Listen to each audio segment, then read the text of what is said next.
Road पर, क्या कहेंगे? बहुत अफसोस की बात है कि आज बकरीद का दिन है और हमारे शहर के 5 नौजवान एक्सीडेंट के अंदर उनका इंतकाल हो गया। हमारे शहर के लिए बहुत ही अफसोस की बात है। मैं सबसे पहले तो मालेगांव शहर के तमाम ही नौजवान साथियों से, शहर की आवाम से अपील करता हूं कि नौजवान खास तौर पर हाईवे के ऊपर जाने से एहतियात करें, मोटरसाइकिल से जाने के लिए एहतियात करें। माँ बाप जो होते हैं बाल बच्चों की बहुत परवरिश करते हैं, बड़ा करते हैं। नौजवानों से बहुत बड़ा होने के बाद बच्चों से बहुत उम्मीदें होती है, बहुत बड़े बड़े ख्वाब माँ बाप देखते हैं कि मेरा बच्चा बड़ा होकर हमारी देखभाल करेगा, तरक्की करेगा।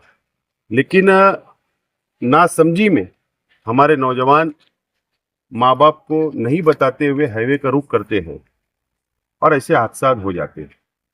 उस नौजवान साथियों से मेरी अपील है, शहर की आवाम से अपील है कि अभी 2 दिन और त्यौहार है, त्यौहार की छुट्टियों के अंदर आप हाईवे पर जाने से एहतियात करें, मोटरसाइकिल से जाने से एहतियात करें, ये मैं अपील करता हूँ। नेशनल हाईवे नंबर 3 जो मुंबई आगरा हाईवे है, ना जाने कितने नौजवानों का एक्सीडेंट हो गया, कितनी फैमिली का एक्सीडेंट हो गया, ना जाने कितनी एक्सीडेंट के अंदर मौत हो गई, ये शहर देख रहा है।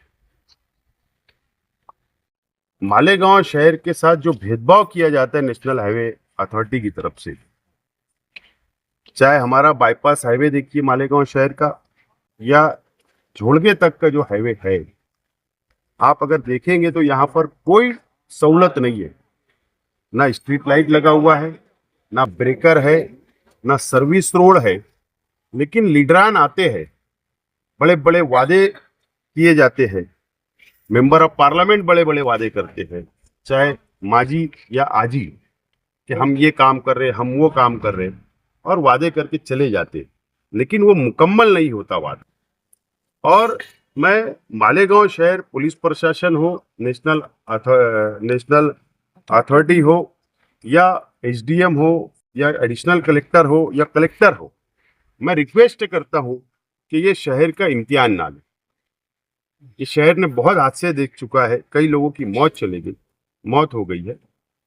तो ये शहर बर्दाश्त कर रहा है, भेदभाव को बर्दाश्त कर रहा है। डिमांड है मेरी शहर वासियों की तरफ से, जिला कलेक्टर साहब इसके ऊपर आला सतह की मीटिंग बुलाए। नेशनल अथॉरिटी जो है उनके अंडर में आती है, और ये हमारा बाईपास हाईवे जो सर्विस रोड होना जरूरी है, स्ट्रीट लाइट होना जरूरी है, ब्रेकर होना जरूरी है, अंडरग्राउंड रास्ते होना जरूरी है, जो काम अधूरे है उसको मुकम्मल करवाए, ये अपील करता हूं। और तो मालेगांव शहर एक दिन ऐसा होगा कि पुरअमन तरीके से, जो संविधान ने हमको अधिकार दिया है, जो कानून ने हमें हक दिया है, उसके लिए हमको रास्ता रोको तहरीक ना खड़ा करना पड़े।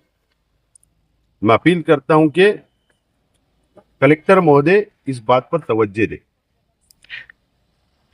बहुत देर से इनका फोटो वायरल हो रहा है, इनकी शनाख्त के लिए फोटो वायरल किया गया है। ये कहाँ के रहने वाले ये लोग?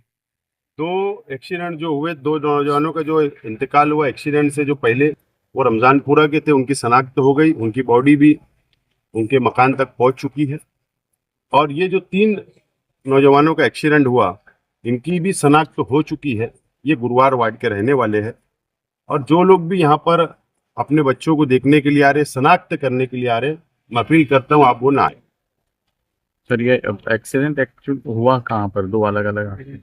एक रॉयल होटल के पास हुआ है, दोनों वही, और एक ग्रीन होटल के पास है ना, वही करीब में दोनों हादसा हुए। शहर में आज बकरीद के मौके पर 2 हादसे हुए, इसमें 5 नौजवानों की जान चली गई, जो पूरे शहर के लिए गम का माहौल है। और हम ईद का त्यौहार का आज पहला ही दिन है, हम खास तौर से नौजवानों से गुजारिश करेंगे कि 2 व्हीलर पर हाईवे का रुख ना करें। और दूसरा ये कि ट्रैफिक पुलिस का जो निज़ाम है वो भी कहीं ना कहीं दुरुस्त नहीं है। कम से कम ईद, बकरीद ऐसे त्यौहार पर, या जो भी मजहबी त्यौहार हों, उस पर नौजवान हमेशा हाईवे पर होटलों की तरफ जाते हैं, तो ऐसे वक्त में कम से कम हाईवे पर कोई मनमाड़ चौक हो, चंदित गांव फाटा हो, लपैक के पास, वहाँ ट्रैफिक पुलिस का इंतजाम होना चाहिए। ट्रिपल सीट है, कोई गलत तरीके से जा रहा है तो उसको सख्ती से रोक देना चाहिए, सख्ती से कार्रवाई होनी चाहिए। सख्ती से कार्रवाई होना ये हमारे लिए अच्छा है, ना ये कि किसी की जान चली जाए। और ट्रैफिक का भी त्योहार के कई दिन बाकी है, तो मेरी एसपी साहब से गुजारिश है कि वो फौरन ट्रैफिक का इंतजाम वहाँ करें, और सहजान से भी ये गुजारिश है कि वो हाईवे का रुख करे तो बहुत एहतियात से करें। जब भी एक्सीडेंट होते हैं तो पुलिस जो है तो एक्टिव हो जाती है, बाद में फिर लापरवाही हो जाती है। तो बात सही है कि हमारे मालेगांव शहर में आप देखेंगे तो ऐसा लगता है कि ट्रैफिक पुलिस है ही नहीं, और जब हादसा होता है उसी वक्त जागा जाता है, उसी वक्त तो बोला जाता है, मगर ट्रैफिक पुलिस का निज़ाम हमारे मालेगांव शहर में नहीं के बराबर है।